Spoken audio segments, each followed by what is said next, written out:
नमस्कार, मैं साहुल पांडे और आप बने हुए हैं बिहार के साथ। रोजगार इस बार के विधानसभा चुनाव में एक बड़ा मुद्दा बनता हुआ दिखाई दे रहा है। फिर चाहे वो सत्ता दल हो या फिर विपक्ष के दल हो, दोनों ही रोजगार के मुद्दे पर जो है अपनी तरफ से बड़े बड़े वादे कर रहे हैं। और इन वादों में जो है आपने सुना होगा कि किस तरीके से तेजस्वी यादव जो है उन्होंने 10 लाख नौकरियां पहले कैबिनेट में ही जो है सरकार बनने के पहले कैबिनेट में ही देने का वादा किया है। साथ ही साथ बीजेपी की तरफ से भी जो है 19 लाख नौकरियां देने की बातें कही गई हैं। और नीतीश कुमार तो फिर वो बातें कर रहे हैं कि नई टेक्नोलॉजी लाएंगे तो उसके ज़रिए जो रोज़गार पैदा होगा। तो उस तरीके की बातें हर पॉलिटिकल पार्टियां कर रही हैं। ऐसे में अब महागठबंधन के एक और दल यानी कि कांग्रेस ने जो है एक बड़ा जो है वादा कर दिया है, चुनावी वादा किया है। उसने साफ तौर पे कहा है कि अगर महागठबंधन की सरकार बनती है तो बिहार में वो हरियाणा वाला एक सिस्टम लेकर आएगी जो वो पहले हरियाणा में लागू कर चुकी है। ये सिस्टम है ओपन रिक्रूटमेंट सिस्टम और राइट टू हेल्थ का जो है ये सिस्टम है।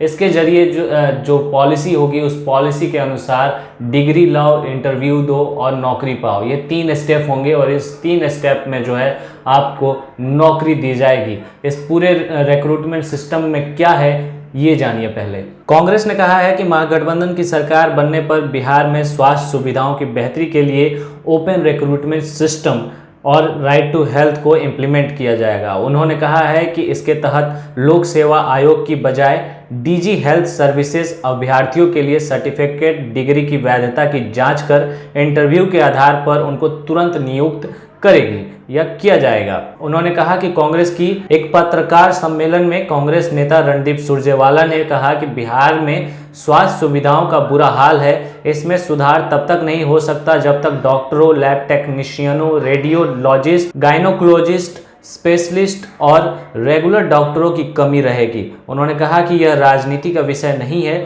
महागठबंधन की सरकार बनने पर MBBS, gynaecologist, dentist, heart specialist सहित विभिन्न स्वास्थ्य सुविधाओं के लिए डिग्री दिखाओ, इंटरव्यू दो और नौकरी पाओ सिस्टम लागू किया जाएगा। आपको बता दें कि बिहार चुनाव का पहला चरण जो है वो हो चुका है, मतदान हो चुके हैं। अब जो है दूसरा चरण का मतदान हो रहा है जिसमें 94 सीटों पर मतदान होंगे। इन 94 सीटों में से कांग्रेस के पास 24 सीटें गई हैं। इन 24 में से 8 ही सीटें ऐसी हैं जिन पर कांग्रेस पिछली बार जीती थी, यानी कि बाकी की सारी सीटें नई सीटें हैं। ऐसे में कांग्रेस के लिए कहीं ना कहीं इन सीटों पर जीत हासिल करना वो जो है बड़ी चुनौती है। ऐसे में कांग्रेस जो है अब अपनी तरफ से जो है चुनावी वादे कर रही है। आपको बता दें कि बिहार चुनाव में खासतौर पे इस बार रोजगार एक बड़ा मुद्दा बनता हुआ दिखाई दे रहा है।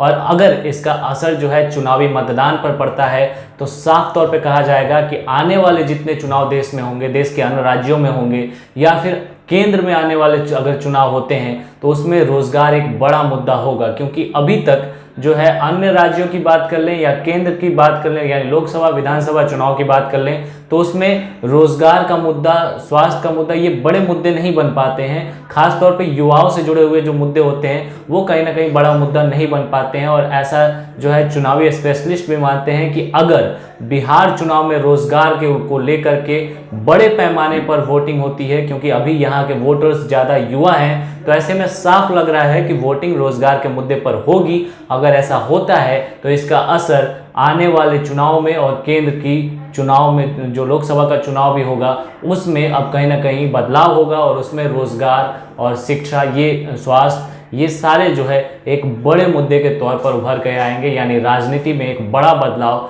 बिहार का चुनाव लेकर के आएगा। ऐसे में सभी पॉलिटिकल पार्टियां जो हैं अब रोजगार के मुद्दे को भुनाने की कोशिश कर रही हैं। खास तौर पे आपने देखा ही होगा कि राजद किस तरीके से 10 लाख नौकरियों की बात कर रही है और बीजेपी भी उसी तरीके से बात कर रही है। और अब कांग्रेस ने जो है ओपन रिक्रूटमेंट सिस्टम की बात कर दी है। फिलहाल इस रिपोर्ट में इतना ही। आप बने रहें बिहार के साथ। धन्यवाद।